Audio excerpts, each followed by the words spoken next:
This clip is brought to you by SaveWithConrad.com.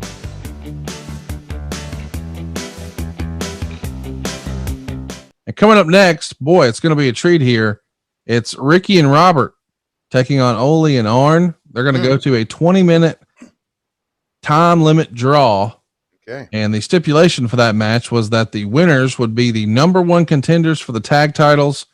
But man, if you can see Ollie and Arn and the Rock and Rolls, this is going to be a barn burner. You just know it. It is. And I'm so surprised that Ricky and Robert are still wrestling today. And it's unbelievable. They're still fast. Let's listen to the pop here. In the corner to my left, from the state of Minnesota, with a combined wrestling weight of 507 pounds, Ollie Anderson and his team partner, the NWA World Television Champion, Arn Anderson. And now their opponents from the volunteer state of Tennessee, weighing in at 432 pounds, fans, the Rock and Roll Express.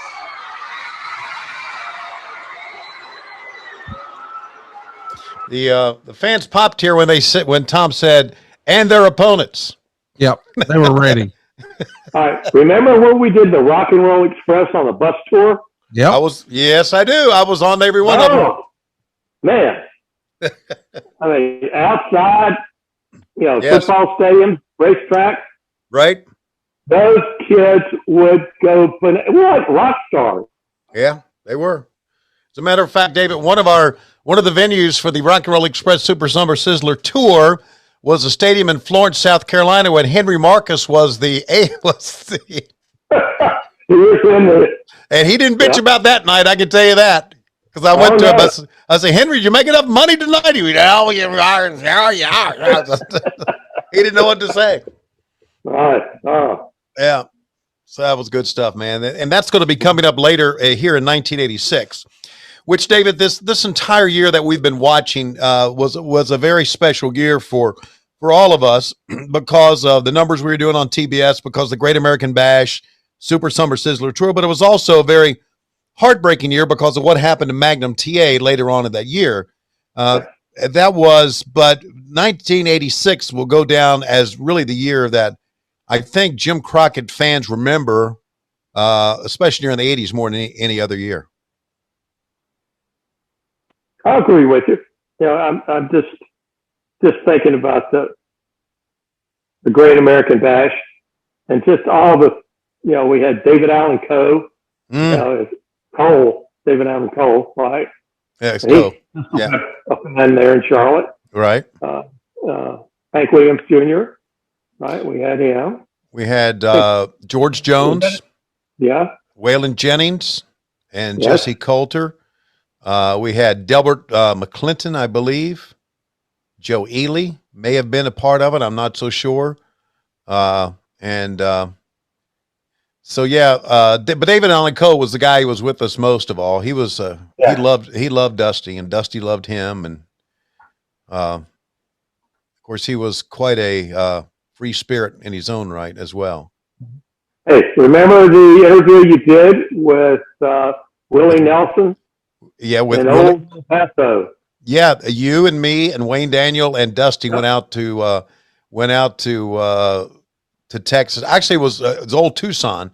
Went out there in Old Tucson and did that interview. Yeah, that was my first time across the Mississippi River ever. So the four of us went out there, and wow, great memories. Went in the bus and had. That's right. Chris Christopherson. That's right. They were shooting the remake of War Wagon, I think, or one of those old westerns. They shot the remake Lady of. in Red. Was it Lady in Red, the movie that? What was it? No, it was Red-Headed Stranger, Willie Nelson's movie. Yeah. Okay. Based on his song. Yeah, and we watched that in the bus. Yeah. Yeah. Through the cloud. Cloud. That's right. How about that, huh? Yeah. Well, Conrad just got a bunch of old folks here reminiscing.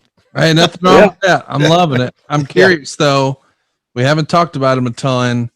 David, how was Ollie? I'm sure you've got some fun Ollie stories. We've always heard Oh, yeah. he was a big gruff, and he was a Ollie little had half a section of land up in Minnesota. He always wanted to retire there and build a house. He had a pond. He just wanted to be self-sustaining. Every time we'd go to Asheville, I'd sort of drive him up there. We'd stop at Mother Earth magazine, and he'd go in and talk to them and get all their issues.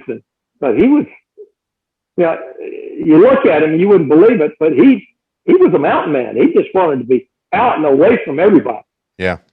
And just raise his kids. Right. Yeah, you're right. Ollie liked being sequestered, liked being out in the open, and I think he had a logging company at one time. Yep. And he would tell me, he said, "See those trucks with all those trees on it?" He said, "That's the kind of trucks that we have." And so he was in that, and of course, he probably, I don't know if by the time he retired from wrestling, he probably still had the first dollar he ever made, as we all know. Yes. Because that's just the way he was. But I just.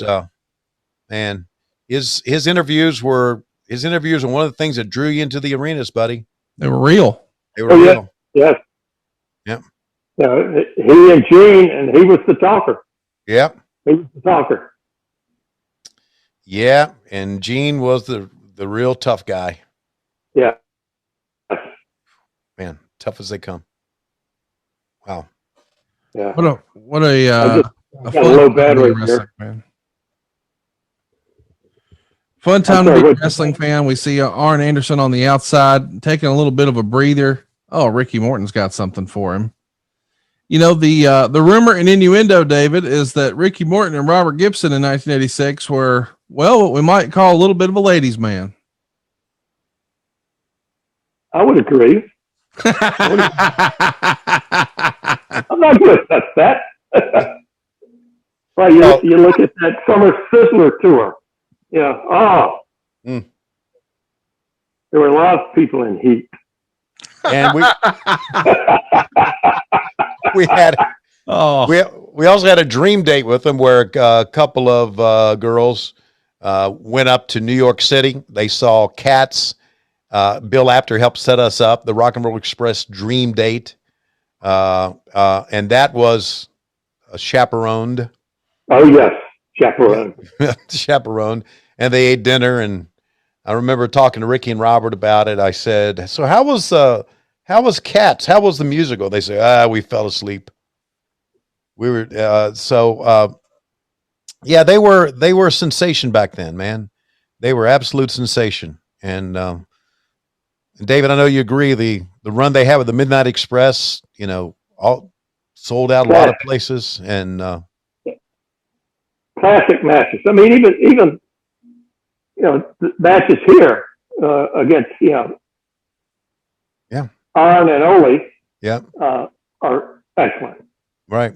Yeah, and again, I love watching them because there's very little talking. It's just they feel each other. They feel it. They feel the fans. And Ollie always told me, he said, "Watch me manipulate the fans." Mm-hmm. Yeah, he would sort of start to go in. He said, if the fans started yelling, he knew he got him. Yeah, a master at it. Yes.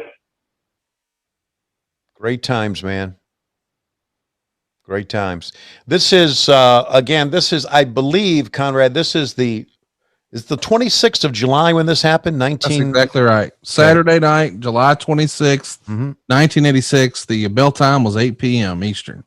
And I believe if I read it right, we were in Norfolk the night before, maybe in Asheville the night afterwards. So that just shows you there weren't many flights. I think a lot of the guys maybe drove from Greensboro to Norfolk.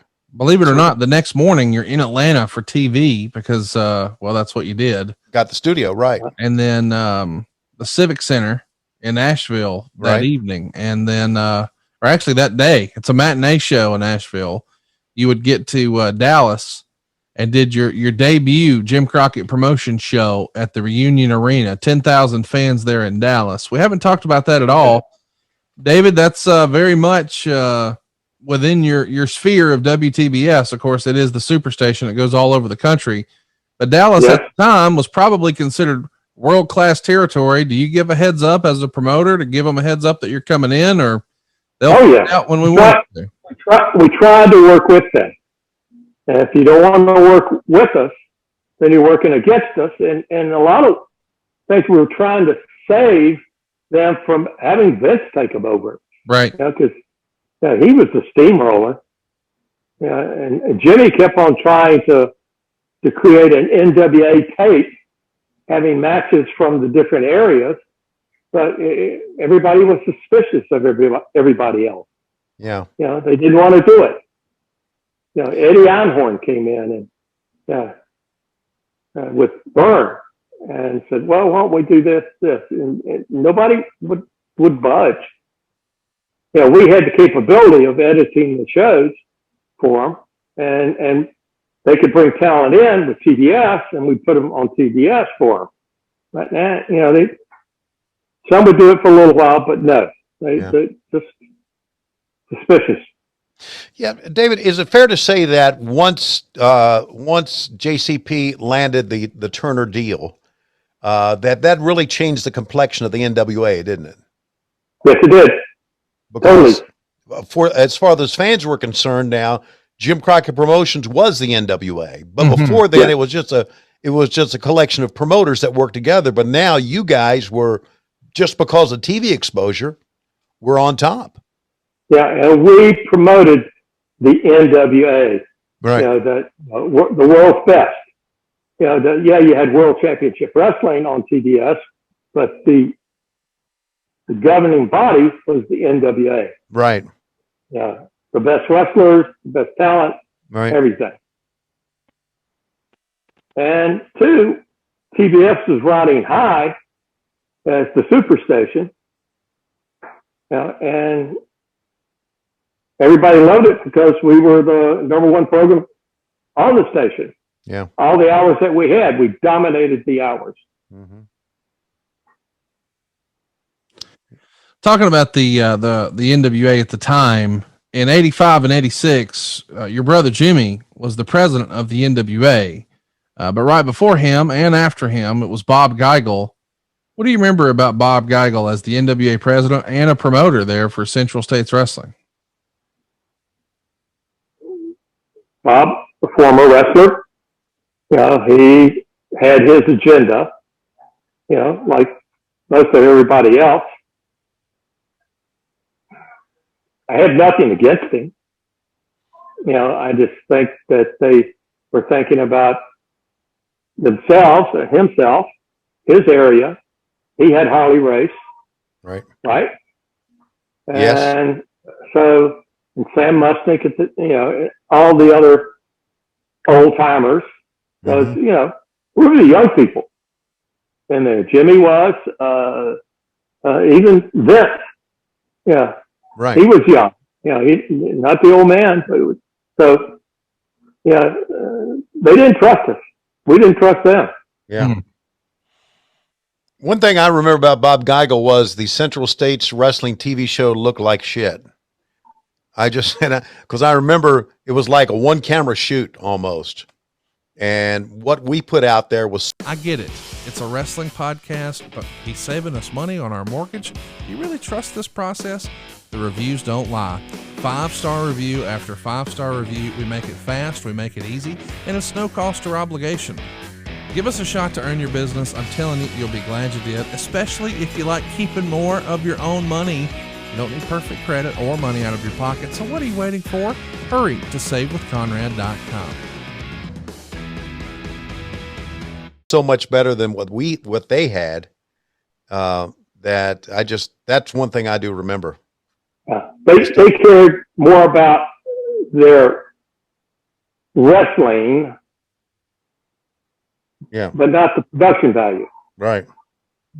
It was, they might have one mic or, the same camera that shot the match would spin around and shoot an interview. Yeah, right. Yeah, I know. Yeah, it was a terrible looking show. Of course, there was Don Owens out in the Pacific Portland? Northwest and Yeah. Portland, and I had a chance to talk to Don on the phone a couple of times. Don That's told a me, nice guy. yeah, he was He nice. was a nice guy. He told me one time, I asked him, he called again. I think I took a lot of phone calls for Sandy Scott. I don't know why. Sandy and I work in the same office. Sandy said, talk to Don Owens. I said, Mr. Owens, how you doing? He said, I don't know. He said, pretty soon I'm going to have to start selling heads of cattle to be able to pay these wrestlers. And I thought, okay, nothing I can do for you here, buddy. So, Yeah. but yeah, a lot of interesting characters that have been in wrestling for years and years. And Mike LaBelle, remember him out in California? yep, sure do. Yeah. Yeah. Remember the guys in Georgia before we, right when we took over? Oh God, who was the guy from down in Columbus? Oh, God. You would Who have was to do that. the promoter? I know that. Fred? Fred. Yeah, Fred Ward, right? Yeah. Yeah, Fred Ward. Down in, and then they were running Georgia Championship Wrestling. I know there was a promoter named Paul Jones. There was Ann Gunkel. Was right. Just some of the names that you fans who have followed wrestling for years maybe remember those names, but just a lot of promoters who had their own territories. Of course, Eddie Graham in Florida, and there were so many partners with that group in Florida. Yeah, Dusty was part of it. right. Yeah, he thought I had a percentage. Had a percentage of the territory. It was P.Y. Chung. Who was not Matty Suzuki? Who was the other? No, it was Connor. We had him. He had we had the Weaver Lock. Hiro Matsuda. Yeah. Yeah, Hiro Matsuda was one. I think was a partner in Florida as well. So they all had it. So David, here's something I always wanted to ask you. When Dusty came from Florida, where he had a part of the territory, and came to Jim Crockett Promotions, that was our first Starrcade in '83. Correct. How did that all happen? Did he approach you guys about coming up and trying to work a deal, or did you guys were looking for a booker and check? We were looking Dusty? for a book. We were looking for. We knew that we needed some creativity, Right. outside the box, Right. and Dusty was that person. You know that he. You know, he would look at. You know, he'd come up with Purple Rain. Remember that? I sure do. I sure do. Lord. Mhm. But yeah, and with it came some other talent. But yeah, we used him because we needed something, some pizzazz. Right. You know, I know that you have a match coming up with Rick and Dusty. I mean, here you have, you know, the two top talent to me, you know, in any area, and they all want to be number one. Right. Here's Ollie. Hmm. And he's What's got somebody's camera. His camera's big. That's probably Peggy Lathan's. No, I don't think it's. Yeah, you know. By the way, Purple Rain, Conrad, what Dave was talking about, and I may get this wrong. We were in Greensboro, at the Coliseum. That's correct. And this was probably after Starrcade. It probably was maybe March or April of '84. And Dusty came out to Purple Rain. They had purple lights on him, and they had the glitter fall down. It was really quite an event. So, yeah, I remember working that one too. Yeah. That's not talked about that much. I wonder, we probably should try to find that on the internet, see if anybody knows that much about it. We got a link to that. I've seen that before. You've seen it before? Yeah. Okay. David, I wanted to talk to you a little bit about another name that we haven't brought up at all today, but when you guys were running through sort of the old promoter names, it made me think, surely you've got a fun Barnett story you could share with us. Jim. Oh, my boy. Yes. Jim was one of a kind. Boy, To me, yeah, he was if you remember your history, Talleyrand, he would sort of move. You know, he worked for Vince. Then he sort of came over to us. He'd go back and forth. And he would always keep in mind, protect Jim at all costs, protect Jim. But, you know, I respected him. I didn't trust him. But, you know, yeah. As we talk at some point, I'm going to have to get a cord and hook my phone up. I got a low battery. This is a professional outfit. Don't worry about it. A couple of weeks ago, Tony Schiavone took a shit right in the middle of the show. We'll be fine. So go ahead and find yourself a cord, David. If you do have power there where you are up in the mountains. I'll have to get on my bike. Have to get my bike and generate it. Okay, Jim Barnett. God, Conrad. I just assumed he had a story. No, yeah. Here's the story about Jim Barnett. Everybody respecting, no one trusted him. Oh, I didn't know that second part. Right? Yeah. Yeah. God, he was a snake, man. You really? Oh, the worst. How so? Give me an example, Tony. Okay. I heard that. Well, he would. Okay, he just made me mad there at the end. And I'm talking about the end of his run at with this one. Eric was running the show, and we would go out and try to. The booking committee would go out, and I would go out with them to try to, you know, write down, format the show that they came up with. And there was one time that Janie left that booking committee meeting, and there was something we had to ask Janie. So I called her from the hotel, because we always had a room at the hotel, a boardroom or something. And she started talking about some things. He jerked the phone out of her hand and says, "Janie's busy. She's driving me home," and hung up on me. And I said, "Fuck him." And I got mad, and I told Eric about it. And then from that moment on, Jim and I were like bitter enemies. And had we been bitter enemies back in the day, I probably wouldn't have survived it. But the fact that he was older now and at the end of his career made a difference. And Eric, I think about a year later, let him go. Eric called me and he said, "I got some great news. You're going to like it." Guess what? He said, "I let Jim Barnett go." And I was very excited about it. I thought Jim Barnett in his later years did everything he could to make our job difficult. Really? Yeah. I really think that. I think anybody that worked with us back then would have agreed with me. I think Janie Engel would have agreed with me. I think Kevin Sullivan would have agreed with me back then.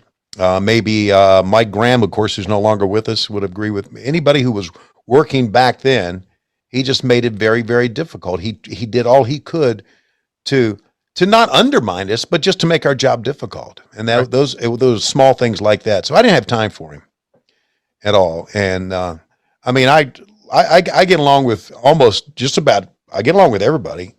But if you try to make my job difficult that I'm trying to do, then that's one thing I don't have time for you with. Make sense? That makes total sense. Yeah. So, and this was just an old guy at the end of his career. I don't know, but Eric let him, next time you and Eric, have you ever talked to Eric about him? Not a lot. On 83 weeks? Cause he's the one that finally showed him the door. So. It's a time limit draw here, but the Andersons are still celebrating as if they won. And of course, the Rock and Rolls were clearing the ring with a chair. And coming up next, because it is time for our next match, it's going to be Paul Jones and Jimmy Valiant in a hair versus hair match. How about that? Shaska Watley, of course, is going to be here. And boy, he has been such a bright spot in us revisiting 1986. Yeah. David, Tony and I have fallen in love with Shaska all over again. I hadn't seen a ton of his stuff, but my goodness, charisma for days. Yeah. What a great performer. David still with us? Yep. Hey, it's Conrad Thompson. Thanks for checking out the podcast here on YouTube. Be sure to hit the subscribe button and the notifications bell so you get a notice anytime we upload some new content. And go save yourself some money right now. If you're in a 30-year loan or you have credit card debt, it's not a matter of if I can save you money. It's a matter of how much. Find out right now for free at SaveWithConrad.com.